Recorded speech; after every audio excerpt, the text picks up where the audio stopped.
Okay guys, तो अगर तुम्हें इन सारे क्वेश्चंस में प्रॉब्लम है तो वो सारे का लिंक तुम्हें डिस्क्रिप्शन में मिल जाएगा, या फिर तुम चैनल पे जाके प्लेलिस्ट के थ्रू भी देख सकते हो। आज की इस वीडियो में हम लोग क्या कवर करने वाले हैं? आज की इस वीडियो में हम लोग मैथ क्लास 9 एनसीईआरटी बुक से एक्सरसाइज 7.2 का क्वेश्चन नंबर 6 का प्रूफ देखने वाले हैं। यहाँ पे हमें कहा जा रहा है कि ए बी सी जो है आइसोसेलेस ट्राइंगल है, इसके लिए रिक्वायर्ड फिगर ये रहा, ठीक है। और है ए बी अगर हमारा ए सी के इक्वल है, ये वाला लेंथ हमारा इसके इक्वल है, साइड बी ए जो है ये वाला साइड, इसे हम लोग इस प्रकार से बढ़ा रहे हैं ताकि जो हमारा ये साइड का लेंथ जो होगा वो हमारा ए सी के सॉरी ए बी के इक्वल आ जा रहा है, ये लेंथ इसके इक्वल। तो हम लोग क्या देख रहे हैं कि ए बी जो है हमारा इसके इक्वल था, यानी ये तीनों साइड का जो लेंथ होगा वो हमारा इक्वल देखने को मिल जाएगा। हमें प्रूव करना है कि बी सी डी जो होगा वो हमारा एक इक्विलेटरल ट्राइंगल होगा। बहुत ही आसानी से हम लोग प्रूव कर सकते हैं। कैसे कर सकते हैं देखो जरा। यहाँ पे अगर तुम चाहो तो तुम क्या कर सकते हो कि ये सीधा सा कंफ्यूजिंग बात नहीं है, केवल समझने की देरी है। देखो ये साइड जो है तुम्हारा इसके इक्वल है, तो इसके अपोजिट वाला जो एंगल्स होंगे वो भी हमारा इक्वल होगा। तो ये एंगल तुम्हें इसके इक्वल देखने को मिल जाएगा। अब देखो ये वाला साइड का जो लेंथ है वो तुम्हें देखने को मिलेगा इक्वल, तो इसके अपोजिट वाला जो एंगल होगा और इसके अपोजिट वाला जो एंगल होगा वो दोनों इक्वल होगा। तो ये दोनों भी तुम्हें इक्वल एंगल देखने को मिल जाएंगे। तो देखो यहाँ पे ये दोनों जब तुम्हें इक्वल लेंथ मिल जाएगा, तो यहाँ पे अगर मान लेते हैं बी को एक्स, यहाँ पे वाई और इसको जेड मान लेते हैं, तो तीनों एंगल का जो मेजरमेंट तुम्हें देखने को मिलेगा वो इक्वल देखने को मिलेगा। यहाँ पे एक्स भी इक्वल होगा, वाई भी इक्वल और जेड भी इक्वल। लेकिन हमें क्या चाहिए, हमें बी और डी का मेजरमेंट बताना है कि सॉरी, ये वाला जो एंगल है इसका हमें मेजरमेंट बताना है कि 90 डिग्री होगा।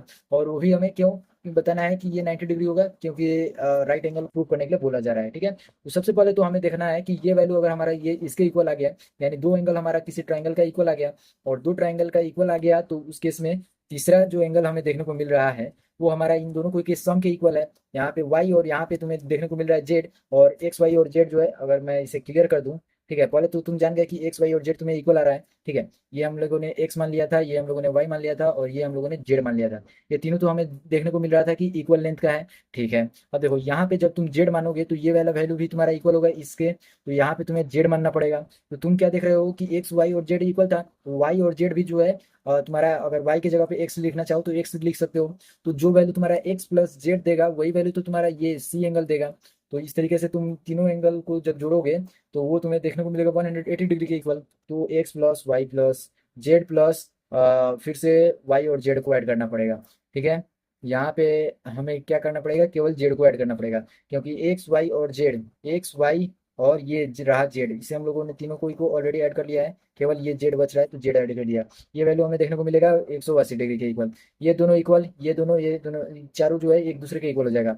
कोई किसी एक वैल्यू को हम लोग एक्स के मान लेते हैं, सभी वैल्यू को एक्स के इक्वल, तो यहाँ पे 4x देखने को मिलेगा तुम्हें, और यहाँ पे हमें देखने को मिलेगा 180 डिग्री। यहाँ से एक्स का वैल्यू तुम्हें देखने को मिलेगा 45 डिग्री, और ये जो 45 डिग्री है वो तुम्हारा ये और ये एंगल बताएगा, ठीक है, ये वाला और ये वाला एंगल।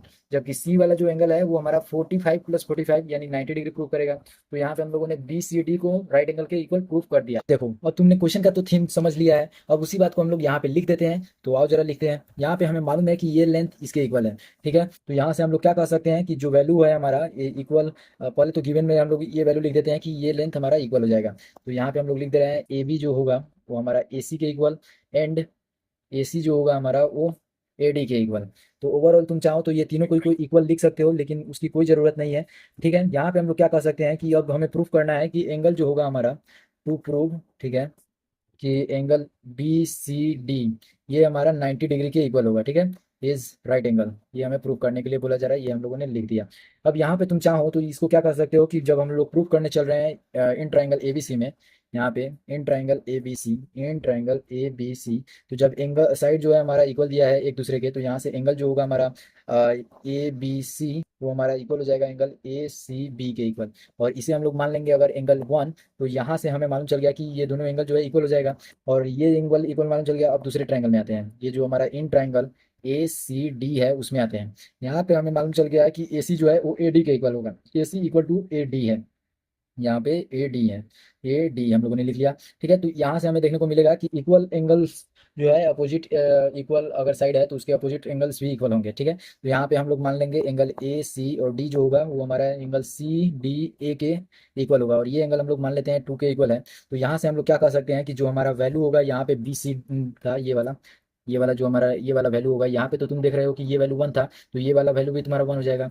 अगर तुम ये वैल्यू देखो तो ये वैल्यू 2 देखने को मिल रहा है, तो ये वैल्यू भी हमारा 2 हो जाएगा। यहाँ पे क्लियर समझ में आ रहा है? ठीक है, अब यहाँ पे वही बात हम लोग लिख देंगे कि एंगल जो सी यहाँ टोटल बना रहा है वो ए 1+2 करने के बाद हमें देखने को मिल रहा है। तो 1+2 हम लोग करेंगे, ठीक है। तो यहाँ पे ऑल ट्राइंगल अगर हम देखें, इन ट्राइंगल बड़ा वाला ए सॉरी बी सी डी, तो इस केस में तुम्हें देखने को क्या मिलेगा कि एंगल 1 प्लस एंगल 1 करोगे, सॉरी एंगल 1 प्लस एंगल 2 करोगे, ठीक है, तो ये तुम्हें मिलेगा ये वाला और ये वाला एंगल का मेजरमेंट, ठीक है। अब तुम एंगल सी जब इसमें करोगे, एंगल सी, तो ये तुम्हें मालूम चलेगा कि जो वैल्यू हमें देखने को मिल रहा है वो 180 डिग्री देखने को मिलेगा।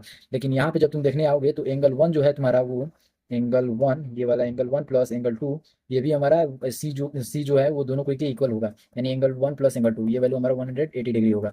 तो यहाँ से हम लोग क्या कर सकते हैं, 2 ऑफ एंगल 1 प्लस में एंगल 2, यहाँ पे हमें देखने को मिलेगा ये वैल्यू हमारा 180 डिग्री।